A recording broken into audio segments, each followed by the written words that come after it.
Okay, so first of all, we want to discuss a little bit why you're figuring your why, because you might be like, okay, why is my why so important? Why are my values so important? Why do I need to think about all this, purpose and all that?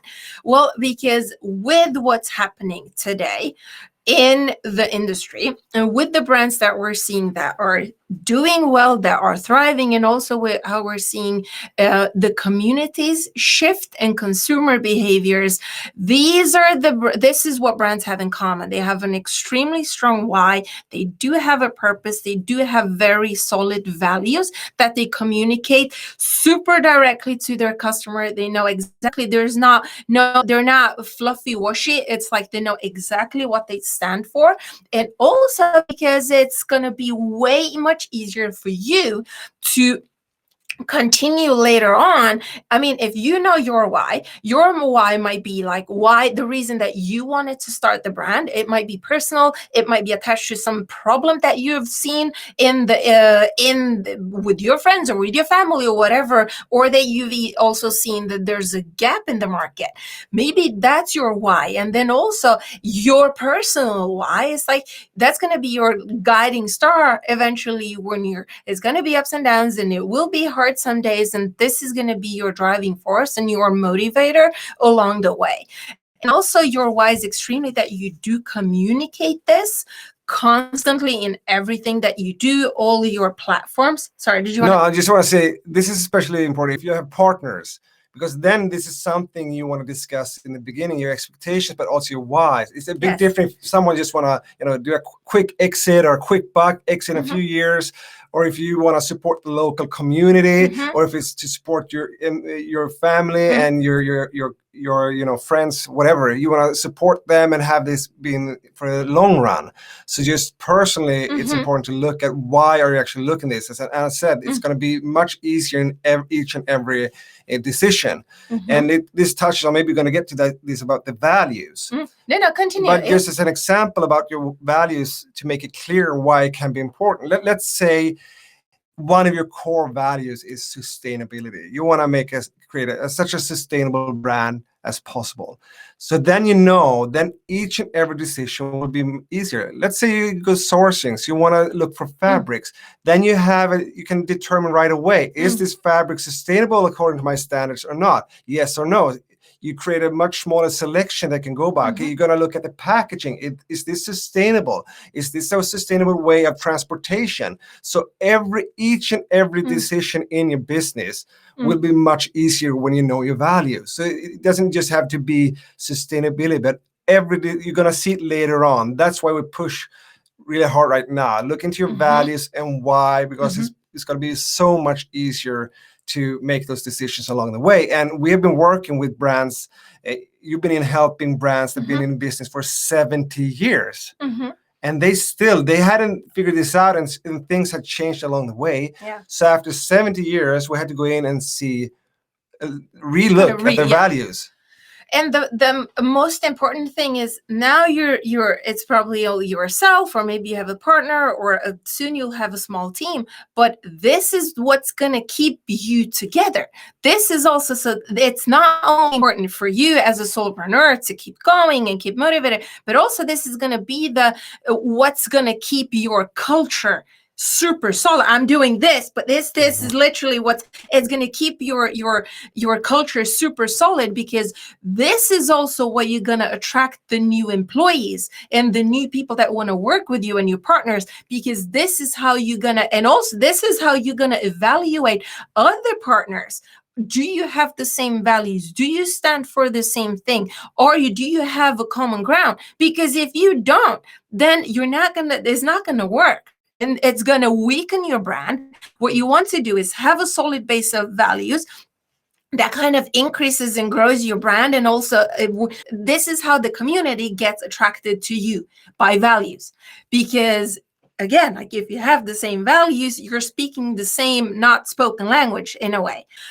You will see that every week is going to be, some weeks are going to be easier, some weeks are going to be harder. You're going to get stuck in some places. Some areas are going to require like a lot of thinking, a lot of processing. But the thing is, and I really want to tell you this, because in 20 years, and this is what we've seen with our two brands and with working with hundreds of brands, is that you have to trust the process. And I really want you to lean back on this whenever you get stuck and whenever things are going to not go your way. You might have a deadline and you might not figure out your name yet, or you might have a deadline and you're like, I'm not digging this design. But know that eventually, if you just kind of trust the process, kind of trust that it's going to be okay, it will eventually land. My grandma used to say this. I hated it when she said it when I was younger. I didn't get it. I thought it was just plain stupid. But when I kind of was old enough, and through experience, through kind of working in the industry and through doing all our projects and starting all our businesses, this has never failed. Trusting the process has always turned out to be okay in the end. So really, like, if you need to write it down on a post-it, put it up where you can see it, trust the process. And know that if you're getting stuck, that you have this mantra in your head, like, trust the process, because it will be okay in the end. Iterate and rework your values and why, so you really have that determined if you haven't done it yet. So because it's so important. And then there are a few things about we want to discuss. We have had some questions here about the expectations as well of running a brand. But there are a few things. First of all, yes, it's going to cost you money. It is. Depending on how big you want to go out in the beginning, how big collection, how many, collection, how many pieces per style. Are you going to go online D2C, going to go wholesale, or going to sell in another way? It all determines. And of course, the styles, it's much cheaper to produce a t-shirt than a fully insulated parka, for example. So all those, it depends.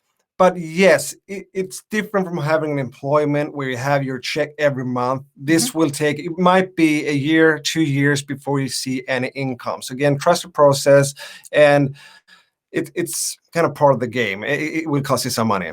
And also, it will take time. Typically, what takes time when running a brand, it's the lead times. It's when you are looking for a fabric and you don't like them, so you ask for some more, you ask some other suppliers and finally find a fabric. Maybe you want to have it in your own color, so it takes even longer time. And then you're going to start creating the prototypes. So you send over all your information to the manufacturer, and then they create it, and it takes a while. Then they ship it to you if they're in another place, and you are doing your things. Commenting. So all this takes time. So it depends. If you know exactly, if you find your fabric day one, and if you're in the same area as these manufacturers, you can go there and you can actually travel to them or be just in the same way, then everything will take time. So typically, just expectation, time-wise, that's the lead time. So when you know in what order to do everything, it's going to be much easier. So you don't spend time on something and you forget to start a process of, for example, sourcing. So that's when it comes to time expectations. Another thing about problem solving. What do you say? Problem solving, it always goes to, and I shouldn't say it always goes to shits, but most of the time it doesn't end up exactly as you expected it. And this is just, again, the process. This is just the industry. Even though you've planned everything, triple checked everything, some stuff can still happen. And again, this is just how it is.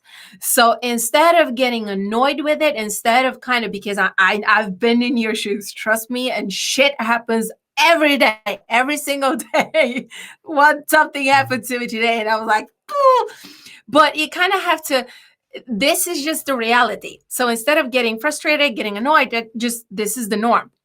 It would be how should I say?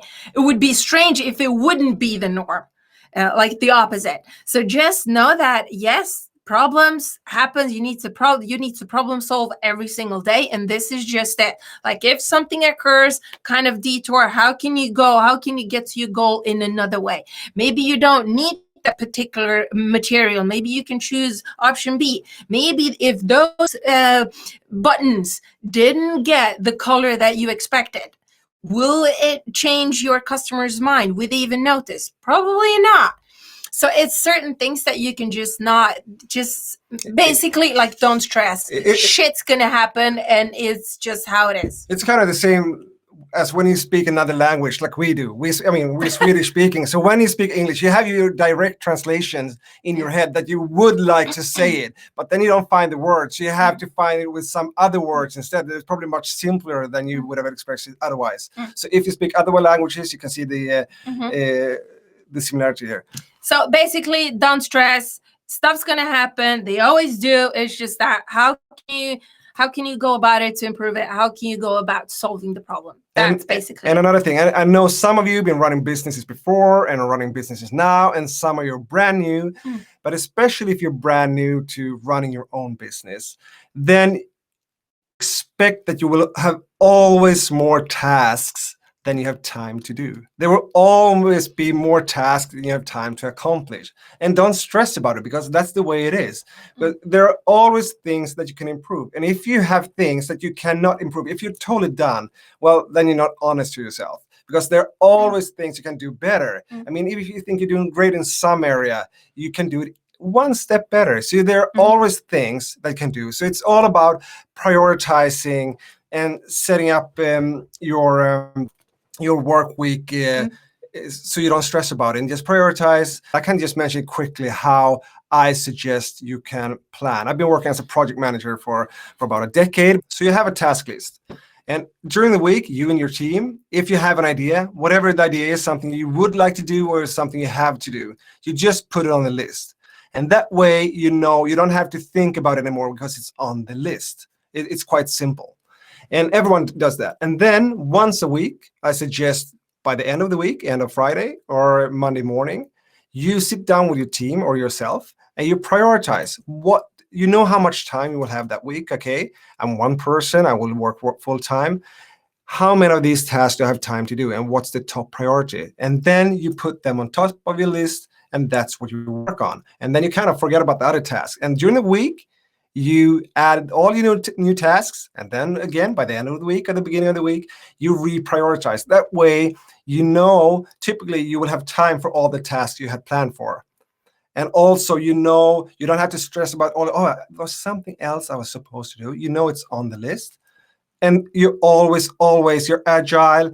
It allows you to reprioritize each and every week. And basically, one thing that you can think about when it comes to planning and when it comes to attacking your to-do list, whatever is on that list, like, is it going to move the needle in your business? Like, is it going to bring you 1 step, 2 step, 5 steps closer to what you're trying to achieve? Attack the biggest things first that you know are going to make a huge impact in your business.